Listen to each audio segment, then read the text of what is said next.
사실 제가 이 찬송 이제 목사님이 말씀이 있냐고 이제 물어보셨는데 제가 이 창세기 말씀은 이제 한국에 와서 한 6개월 됐을 때 제가 하나님과 이제 아침에 이제 큐티를 하는 시간에 받은 말씀이긴 해요. 사실 창세기 맨날 일독한다고 연초에 계획을 세우잖아요. 그래서 창세기를 맨날 읽고 그냥 끝나버릴 때가 많은데 그러다 보니까 창세기 앞부분을 많이 읽었었거든요. 그럼에도 불구하고 이제 한 번도 그냥 읽고 지나갔던 말씀이라 그냥 특별하게 생각 안 했는데 그날은 이제 큐티를 하면서 그 말씀이 완전 새롭게 다가오더라고요. 왜냐면 6개월 됐을 때 이제 제가 한국에서 이제 자유를 주어졌는데 내가 뭘 해야 될지 모른다는 그런 자유 속의 압박이라고 해야 될까요? 이제 제가 뭔가 선택하고 이랬는 것 때문에 많이 이제 엄청 고민이 이제 같이 이제 선택을 해야 된다는 거기서 이제 많이 두려웠었거든요. 근데 그때 이 말씀 딱 주시면서 내가 너와 함께 할 거다. 그 땅으로 돌아오게 할 거고 내가 너를 통해서 이루고자 하는 게 있는데 그거 할 때까지 같이 할 거라고 이제 그 말씀 주셔가지고 그때 너무 그 말씀 지금까지 가지고 그럼 이제 돌아가게 할 거니까 그러면 날 또 통해서 할 일이 있다고 하셨으니까 그럼 나는 뭘 준비하면 될까 이런 걸 지금 계속 묻고 이제 계속 준비하고 있습니다. 아까 말씀을 이제 목사님 해주신 것처럼 저는 2009년 12월 29일에 북한에 두만강을 넘게 됐습니다. 원래는 이제 그 해 봄에 4월달에 탈북하려고 이제 계획을 잡았었는데요.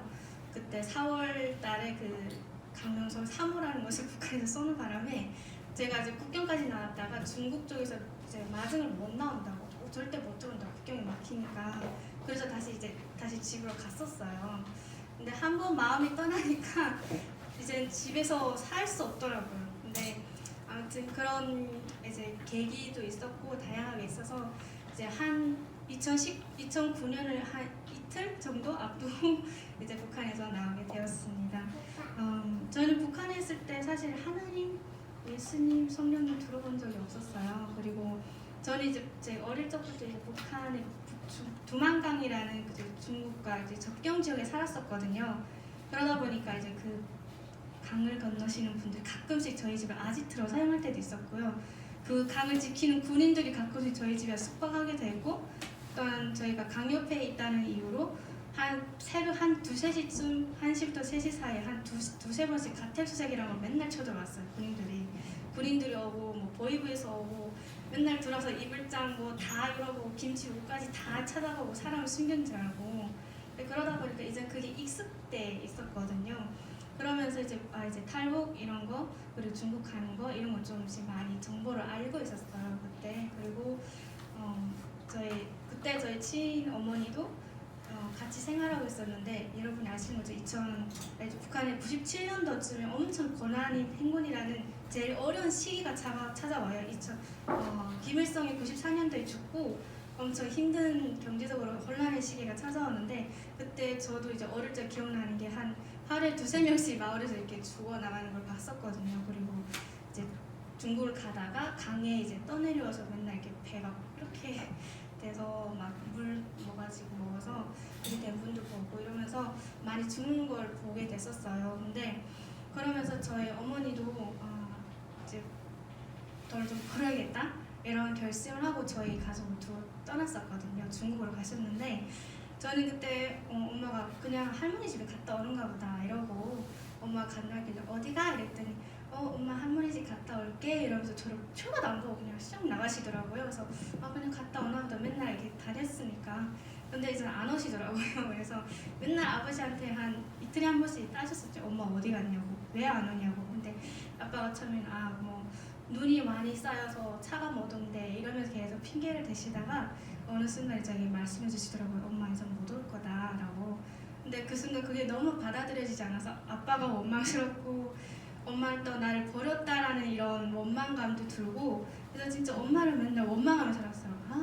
엄마는 왜 나를 책임지지도 못하면서 놓고 갔을까 막 이러면서 좀 마음이 많이 서러웠거든요. 그리고 이제 새어머니를 이렇게 처음 만났는데 새어머니한테 동생이 있었어요. 저보다 어린 애가 있었는데 이제 어리다 보니까 새엄마가 아이를 돌보고 저희 아빠는 직장에 가고 이러면 그죠? 엄마가 그냥 별 다르지 않게 얘기한 것도 저한테는 막 상처가 되는 거예요. 그래서 혼자 이제 아무도 없는 저의 원래 집에 가가지고 문 앞에서 엄마 찾으면서 막 울고 그러면 원망이 더 쌓이고 이러면서 좀 많이 엄마에 대한 안 좋은 것들이 있었거든요. 근데 그렇게 시간이 흘려서 제가 19살이 되는데 저희 이제 그러다 보니까 새어머니랑 같이 생활하는데 저희 직장이 북한에서는 이제 19살이 되면 직장을 가야 돼요, 꼭. 근데 자기가 원해서 여기서처럼 뭐 어떤 직업을 가질까 그게 아니라 딱 거기서 정해진 거. 예를 들어 아버지가 노동자기 때문에 너도 노동자를 해야 된다. 이런 식으로 가야 되기 때문에 저도 직장을 가야 되는 상황이 왔거든요. 근데 저희 새어머니가 직장을 가게 되면 이렇게 준비해야 될 것들이 좀 있었어요. 뭐 예를 들면 직장에서 뭐 행사 때마다 입어야 될 옷도 있고 막 그런 게 있다 보니까 차라리 시집을 가라 그러더라고요. 근데 만 18살이었거든요. 저도 그때. 근데 18살에 시집을 저는 가기 싫다고 그리고 어차피 살아봤자 또 맨날 요 상태로 살 거고 막 저희 아버지가 이렇게 그냥 노동자 진짜 제일 거기서는 이제 바닥이라 하잖아요. 그러다 보니까 맨날 이제 직장 간부들이 올 때 엄청 까이는 거예요. 솔직히 뭐 어린 분인데 저희 아빠에 대해서 막 함부로 막 하고 그래서 아빠는 뭐라 할 수도 없고 막 전화기를 던져 이렇게 직장에 가도 막 전화기 던지는 게 보이는데 막 이게 맞아도 딱 서서 막 잘못했다고 해야 되고 이런 게 너무 이게 막 한이 되더라고요. 그래서 돈이라도 권력이 없으니까 돈이라도 벌어서 차라리 잘 살면 좀 더 낫지 않을까 이런 생각이 들어서 차라리 중국을 가야겠다 이런 결심을 하게 됐었어요. 그래서 저희 아버지나 이제 가족들한테는 참 말이 안 나와서 중국 간다는 말을 못 하고 그냥 집을 19살에 가만히 나오게 됐어요. 지금 생각해보면 어찌 보면 가출이더라고요. 처음에는 가출을 해서 한국 땅으로 이렇게까지 오게 됐는데요. 근데 이제 북한에서 나오려면 그냥 이렇게 제가 길을 막 알아서 올 수 있는 게 또 안 되거든요. 그래서 브로커를 찾아서 이제 어떻게 중국으로 가야 되는지 이런 거 다 상의하고 와야 되는데 제가 그때 찾았던 브로커는 저희 집 좀 아는 사람이었어요. 근데 아는 사람이었는데 그분이 이제 가게끔 도와주겠다 그러더라고요. 그래서 저는 그러면 중국에 가서 자녀가 없는 어르신들이 있는 집에 들어가가지고 그 어르신들을 좀 부모님처럼 모시고 나는 짬짬이 일을 해서 좀 더 집에 보내야겠다. 이제 이런 결심을 하고 이제 나오게 된 거죠. 브로커도 알겠다고 그렇게 얘기하고 딱 중국을 넘어오는데 사실 12월 달이다 보니까 곧 새해잖아요. 그러다 보니까 저 혼자 딱 와야 되더라고요. 같이 오는 사람이 아무도 없고 누구 길 안내해주는 사람도 없고 그냥 낮에 브로커가 길 가면서 지나가면서 오늘 바로 새벽에 이쪽으로 건너야 돼? 라고 알려줬고 저는 그제 그 길을 기억해 뒀다가 새벽 4시에 나와서 그 길을 이제 건넜던 거죠. 근데 눈속을 파헤치면서 가는데 그렇게 낮에 보면 요만한 거리였는데 그렇게 멀어 보이더라고요. 그날은 막 군인들이 막 오는 것 같고 막 모든 발자국 나한테 오는 것 같고 너무나 많이 긴장되고 사실 그 길에서 제가 잡히게 되면 저희 가족한테까지 피해가 가잖아요. 그래서 사실 만약에 내가 잡히게 되면 누구한테도 피해 주지 말아야겠다. 좀 이런 마음에 올 때 이제 그 아편이라는 게 있는데 그거 숨겨서 왔어요. 잡히는 순간 먹을 거라고.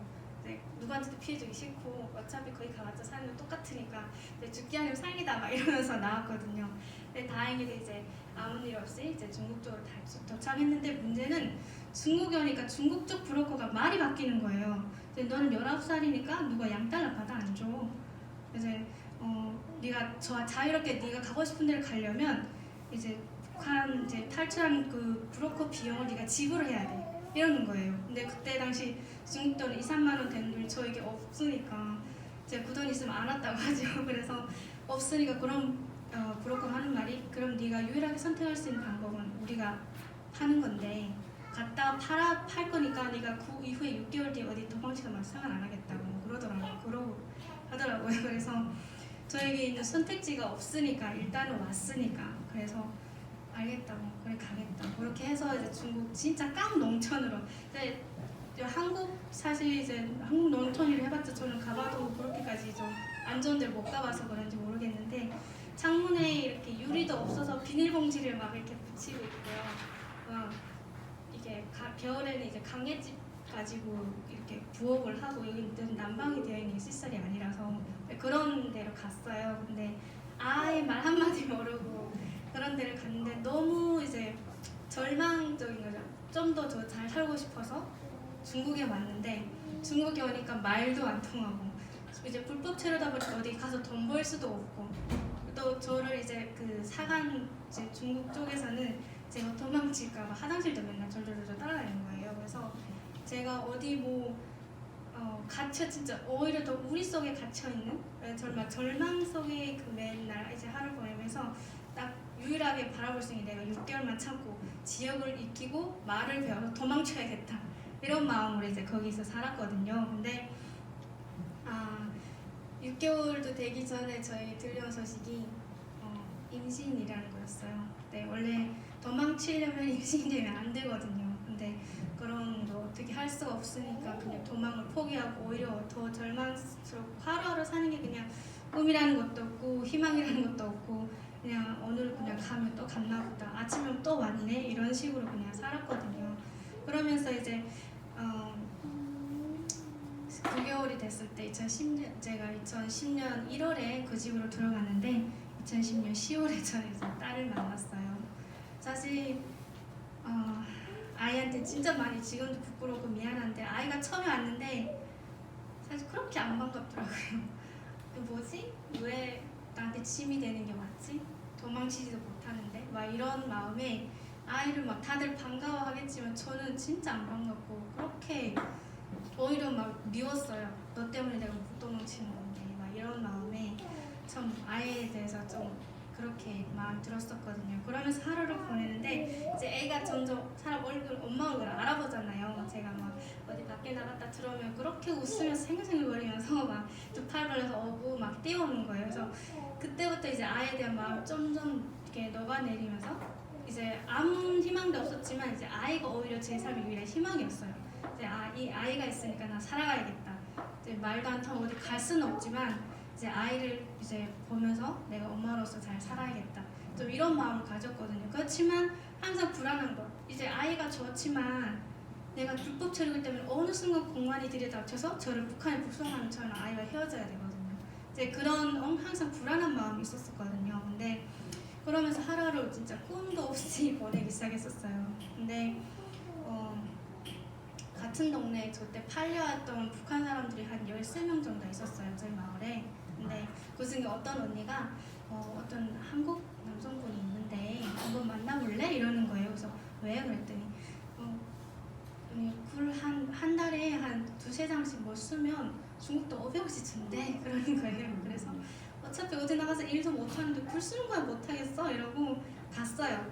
근데 그때 처음 이제 한국에서 오신 선교사님을 만났거든요. 이제 두 남자분이랑 여성분이랑 이제 다른 분 몇 분에서 오셨었는데 그분이 제가 이제 아이를 이제 얼마 안 된 애를 이렇게 옆에다 막 여기처럼 띠를 띠고 이렇게 예쁘게 하는 게 아니라 그냥 애를 그냥 이렇게 막 들고 그리고 갔어요. 근데 애가 뭐 짜꾸만하고 하니까 저를 제가 그때 또 이렇게 20살 때니까 보더니 막 너무 안타까워 하시더라고요. 네가 몇 살이냐 이러고 기대도 조그만 해가지고 애를 안고 왔다고. 그래서 이제 얘기하는데 저는 그때 완전 단답형이었어요. 저 북한에 있을 때는 말도 잘 못하고 오히려 이제 질문을 하면 예 아니요 아니요 이제 사람 얼굴 이렇게 눈 마주 보는 것도 못하고 하다 보니까 선교사님 질문하는 게 네 아니요 아니요 이렇게만 그냥 얼굴도 안 쳐다보고 했는데 점점 그분이 이제 그러더라고요. 마음이 이제 항상 마음이 쓰인다고 기도해 주시고 막 이러는데 이분들이 저에게 잘해줄수록 저는 오히려 이상하더라고요. 이 사람들이 악기부에서 나왔나? 왜 이렇게 잘해주지?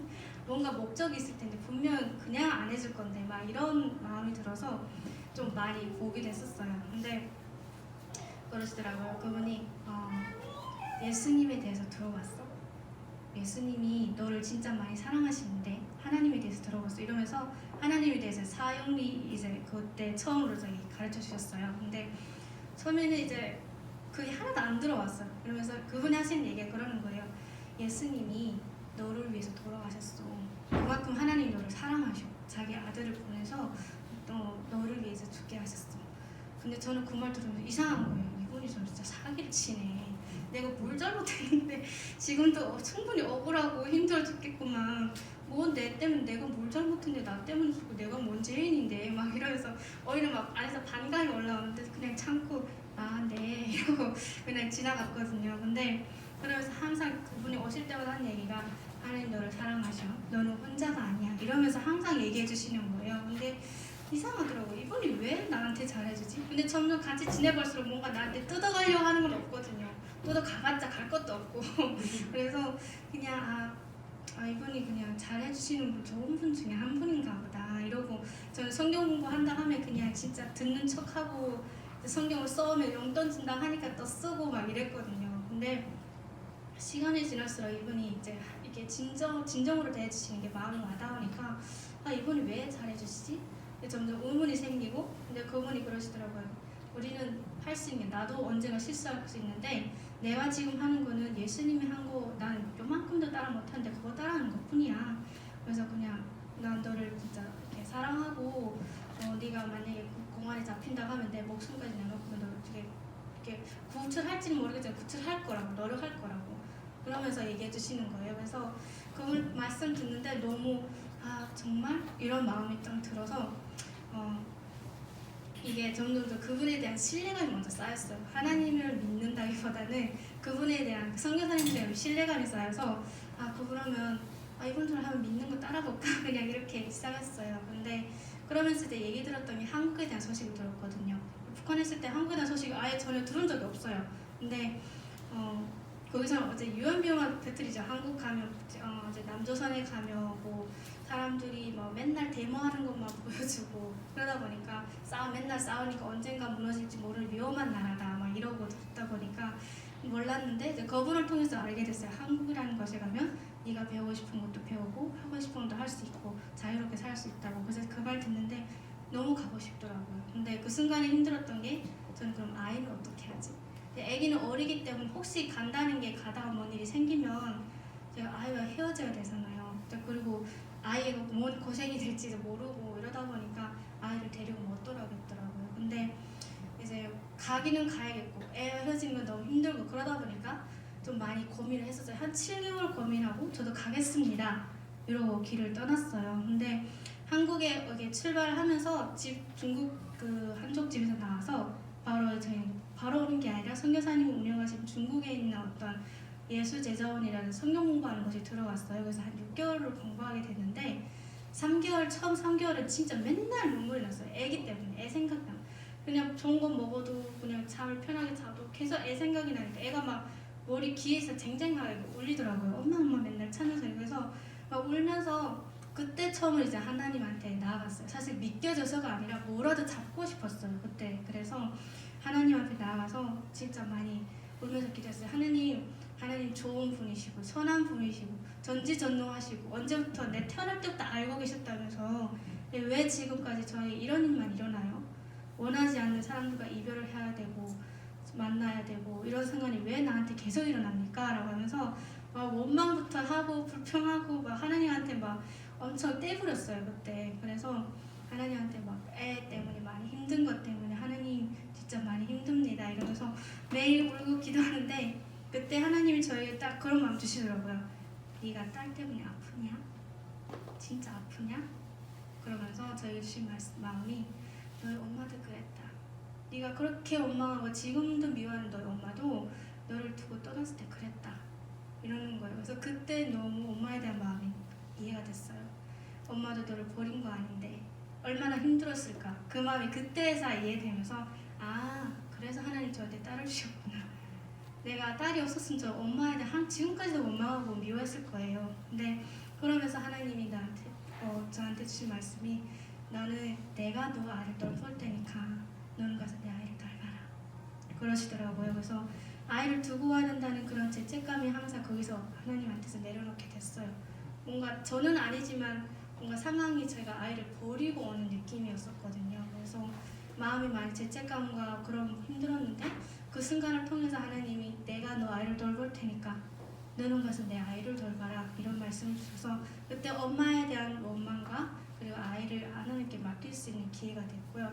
그 기회를 통해서 오히려 하나님이 나 진짜 인격적으로 만나시는 건 아무리 선교사님들이 처음에 전해줘도 그때는 하나 안 들렸던 그 모든 것들이 하나님과 단독으로 이제 많이 원망을 했던 어쨌든 나아갔을 때 만나주시더라고요. 그래서 이제 그때 하나님을 처음으로 영접을 하고 한 2년 거의 걸렸어요. 횟수로 그렇게까지 받아들이기는. 그래서 2년 딱 됐을 때 하나님을 이렇게 만나고 이제 한국으로 오게 됐어요. 한국 오는 과정은 솔직히 그렇게 많이 떨리지 않았어요.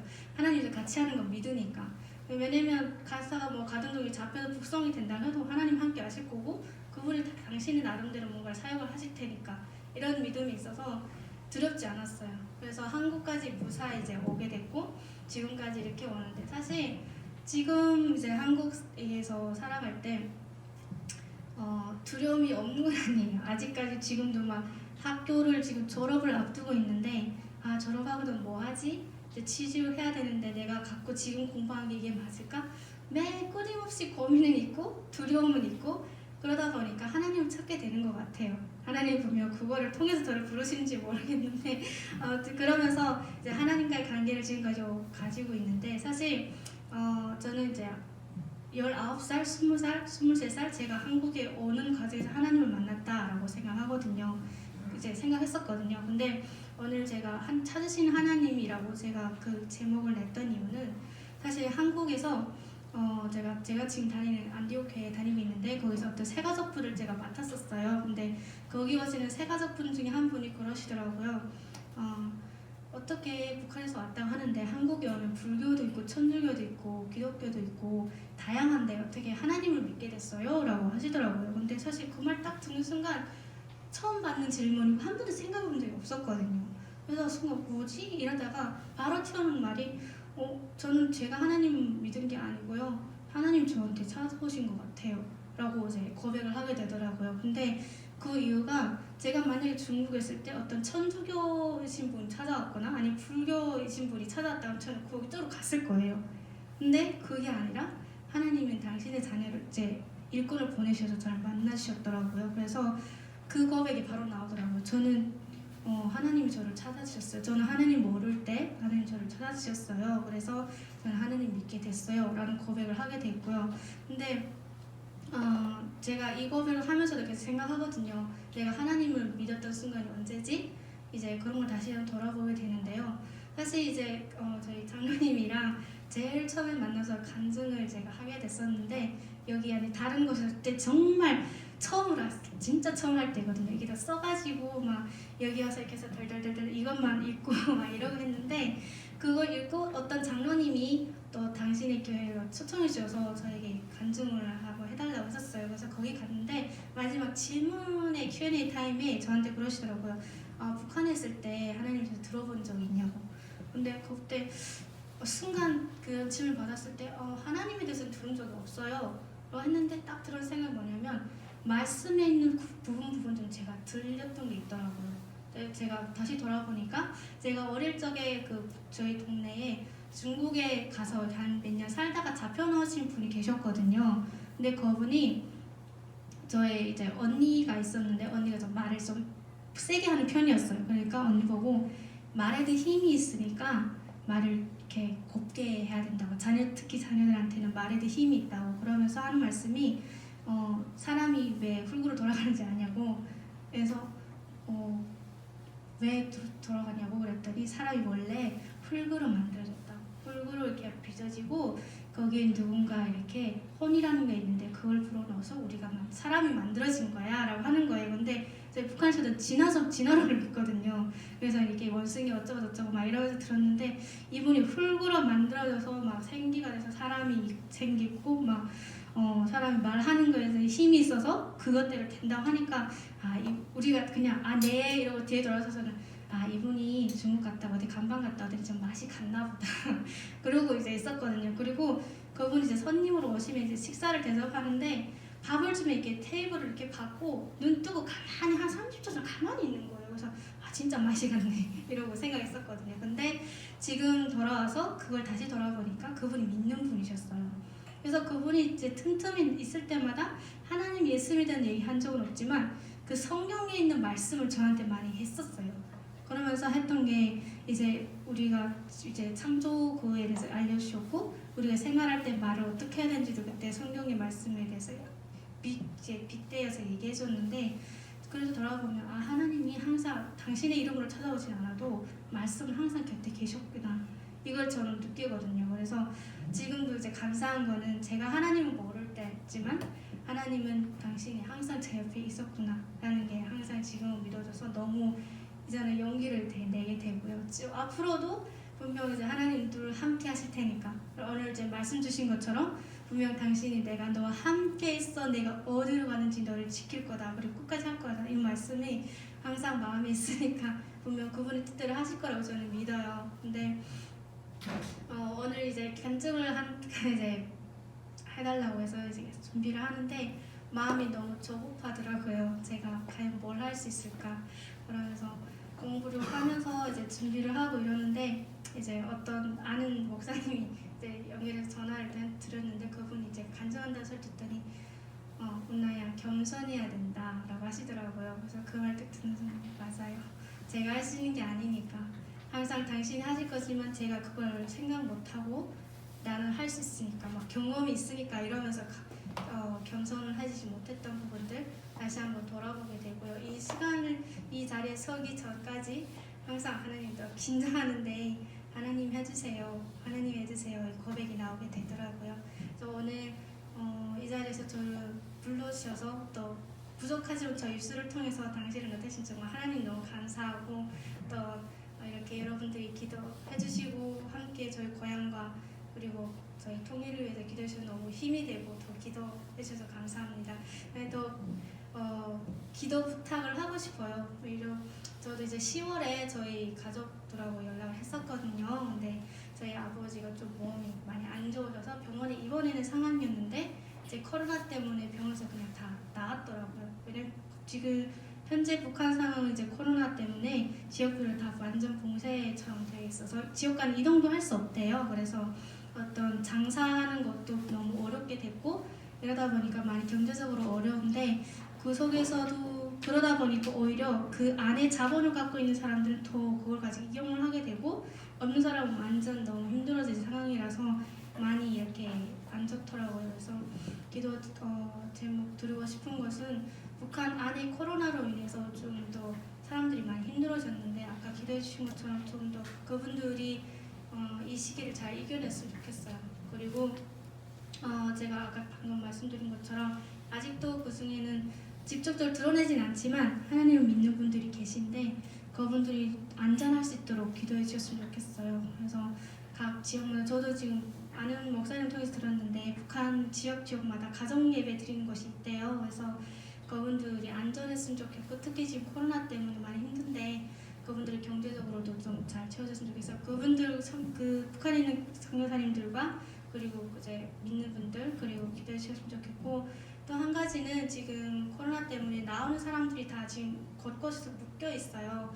국경도 많이 닫혔지만 중국에 있는 사람들도 그 예재원이라는 그 안에 들어갔다가 그 어기를 위해서 출발했다가 다른 곳에 잠시 임시 그런 데서 막혀버린 거예요. 중국에서 이동도 좀 많이 삼엄해지다 보니까 이분들은 뭐 지원해줄 수 있는 영역도 안 되고 하다 보니까 저번에도 오다가 6명이 오다가 이게 발각이 됐어요. 근데 남자 2명은 이제 힘이 되고 속도 되니까 도망을 쳤는데 4명은 그대로 잡혀갔거든요. 64명은. 그래서 지금 탈북하는 분들이 많이 어려운 상황이 놓여서 그런 탈북하는 분들을 위해서 좀 더 기도해 주시고 또 한 가지는 저희 지금 한국에 나와 있는 북한 사람이 3만 5천 명이 넘잖아요. 그래서 그분들이 저는 그렇게 생각해요. 아직은 안 믿는 분들도 있지만 그분들이 하나님을 모를 때 하나님이 그분들을 지금 불러내린 거라고 저는 믿고 있거든요. 이제 앞으로의 어떤 열릴 그때를 대비해서 부름받은 사람들인데 이분들이 여기에서 살아갈 때 좀 더